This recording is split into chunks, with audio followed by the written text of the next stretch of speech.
Hi, this is Dr. Matt. We're challenging some conventional wisdom again. Today we're talking about saturated animal fat.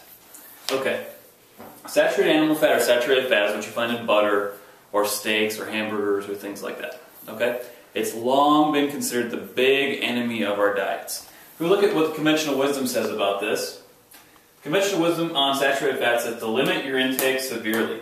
May cause heart disease. My joke is always that if you listen to what you hear from the popular media, you would think that animals produce saturated fat in their tissues and in their milk for the sole purpose of murdering us with a heart attack.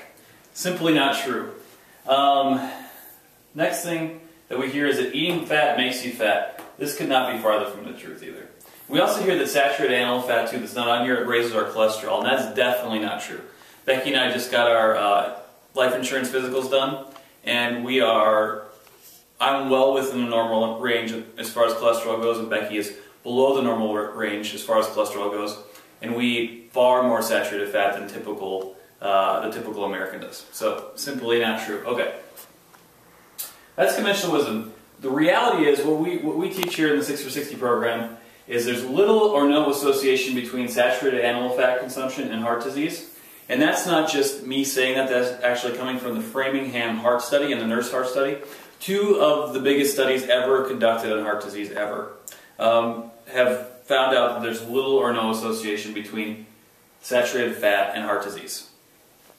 Okay, it was a major source of calories for our healthier hunter-gatherer paleo ancestors.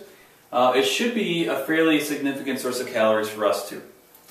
It drove human evolution and brain development. Since we were able to eat this fat, which is very dense in calories and in nutrients, we were able to travel further and conquer more lands and see more things.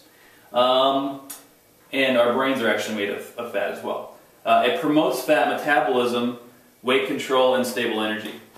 So if you eat fat and it's a primary part of your diet, it helps you to actually burn your stored fat. It teaches you how to do that. So instead of fat actually making you fat, it actually helps you to burn fat. It helps you to control your weight and stabilize your energy. So when I took carbohydrates as one of the major sources of energy for me and replaced it with saturated fat or with fat in general, my energy was a lot more stable, my mood was a lot more stable, and I lost weight a lot easier. Okay? So that is the conventional wisdom we're challenging for today. Thank you very much, and we'll see you in the next video.